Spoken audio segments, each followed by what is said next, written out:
So for other antibiotics, we're specifically going to look at over-the-counter antibiotics. Many are for topical use. They are first aid remedies for use either prophylactically or therapeutically for minor wounds and abrasions. The topical antibiotics preparations usually contain neomycin, bacitracin, or polyamide. Okay, for other antibiotics, we're going to specifically look at the over-the-counter antibiotics, and many are for topical use. They are first aid remedies for use either prophylactically or therapeutically for minor wounds and abrasions. Topical antibiotic preparations usually contain neomycin, bacitracin, and polymyxin, and you might look at you've probably used Neosporin before or polysporin, and these would be over-the-counter antibiotics such as we are talking about. Sulfonamides are sulfur drugs.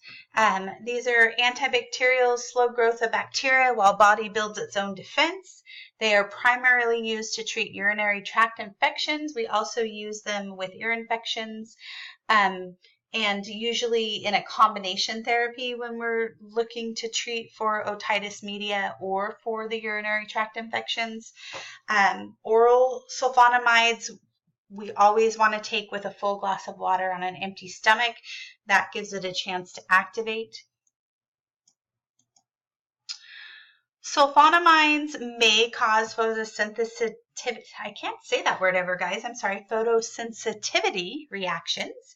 And so we want our patients to know that this is a possibility and to reduce sun exposure.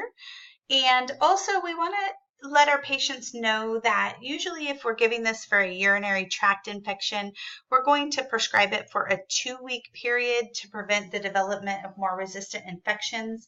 This is different because typically we have 10-day prescriptions, so it's important that they understand that they need to take the medication for the entire 2 weeks. Some other topical preparations available below, we have the triple sulfa, we have Septra. They come sometimes in lotions or powders, but these are also sulfa drugs. It's important also to note that they are often combined with each other or with other medications, and this is to increase the antimicrobial action and the spectrum of action. So this is one that we sometimes will put together so that we have a multi-drug regime. And the combination of drugs are generally well tolerated by patients, so it's a good choice sometimes. So now let's talk about tuberculosis. Tuberculosis is caused by the Mycobacterium of tuberculosis, and it's mainly infects the lung area. And it's important to know that tuberculosis can actually be dormant for years, and a patient might not even know that they have it. That's what the TB screening is, where we do the skin test. And sometimes a patient will have a positive TB, and then we will have them typically do an X-ray as well to see if there is active TB. The therapy that we follow is typically 2 or more drugs given for a prolonged period of time to prevent the drug resistance. And when we say prolonged period of time here, it's typically like a 6 to 9 month period. And this can be very difficult on a patient. And it's very important that they stick with it for the prescribed amount of time. So we need to teach the patients the reason why it's prolonged and the reason why they have to take multi-drug therapy in order to treat tuberculosis, because it's imperative that they finish the complete regime.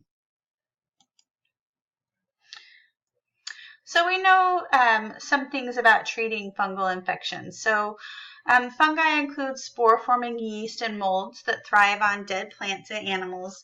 Fungi produce really irritating symptoms, and they prefer moist and warm and dark environments like the feet or the crotch or the underarm areas where they can really grow. And many are opportunistic infections because the immune system cannot fight the normal flora. So they take that opportunity. Systemic fungal infections are dangerous to the chronically ill or immunosuppressed. They commonly come from decaying organic matter in the soil, and they often involve vaginal or integumentary organs, nails, skin, hair, etc. So some of the most common found fungal infections would be ringworm, athlete's feet, candida, and you've probably seen some examples of those in the book. Here we have an example of a ringworm. And again, two of the most common fungal infections are ringworm, right, and athlete's foot. So we have systemic and topical, fungicidal, they kill the fungi, and fungistatic inhibit the fungal growth, so they do two different things.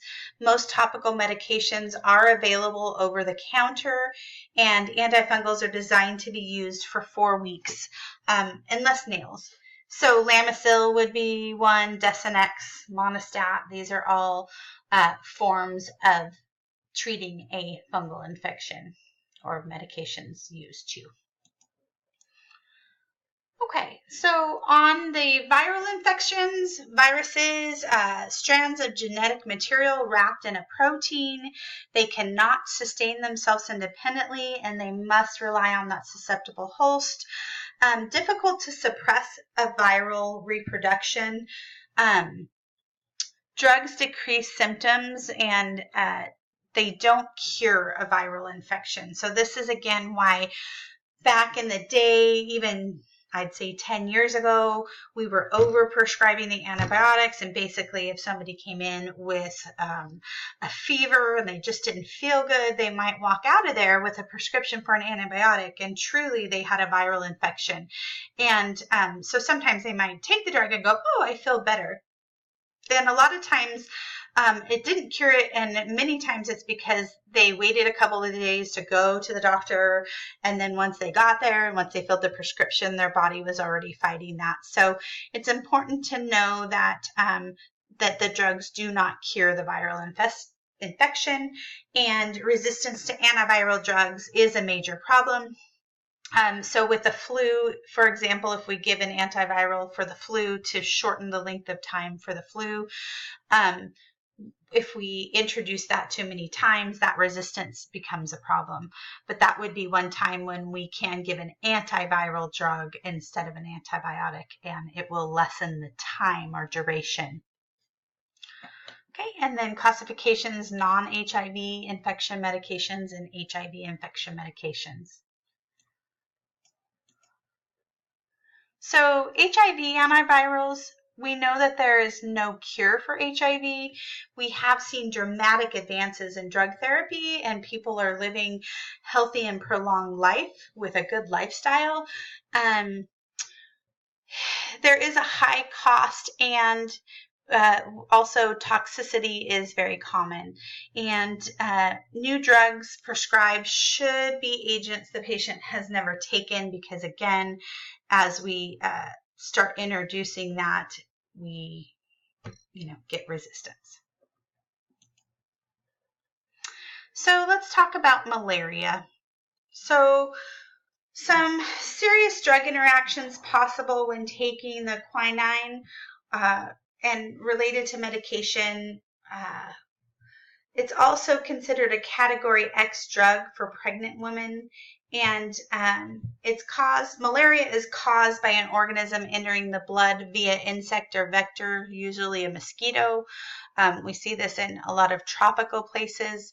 Some of the symptoms, we might see high fevers, chills, sweating, jaundice. And if you're traveling somewhere where we know that malaria is common, you may be giving drugs prophylactically for 1 to 2 weeks before traveling to help to prevent from contracting the malaria.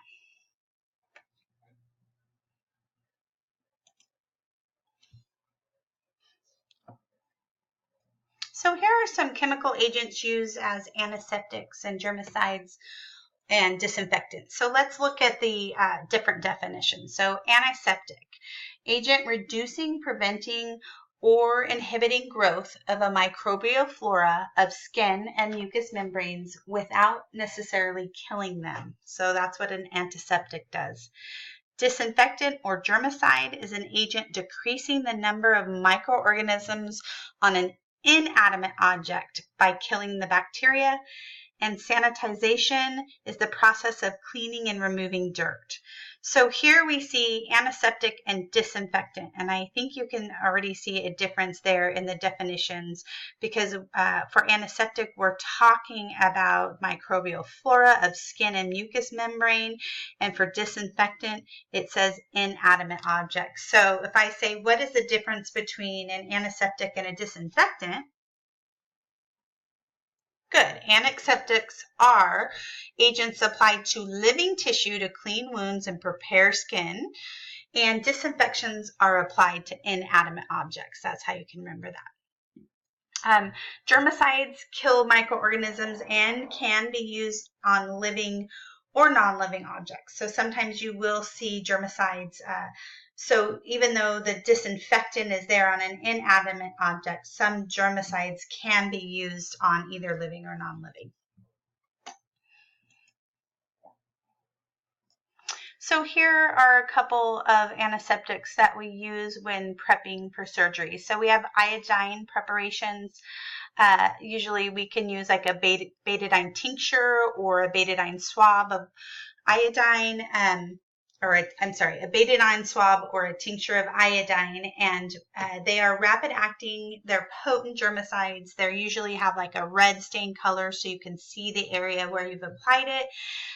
They are superior for removing microorganisms from skin, and again using for prepping prior to surgery. And because we have iodine, if a patient is allergic to iodine, then you are not going to be using the betadine or iodine tinctures or swabs.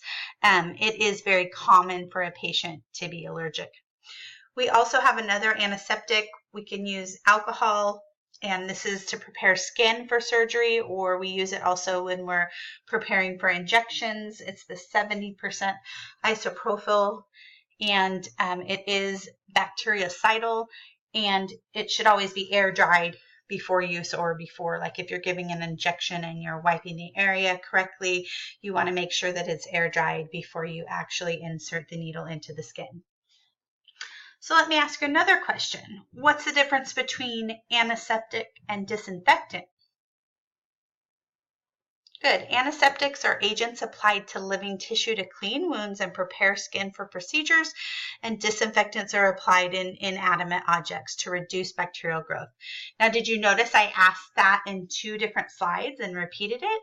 That's something that you definitely want to know, understand, and be able to apply in all of our clinical classes. It's something that is has a confusing, because we're talking about sterilization, and then we're talking about disinfecting, and so there are differences, and it's really important that we understand the differences and what those uses are. So I really hit home on that. I hope you noticed. Wink wink, nod nod.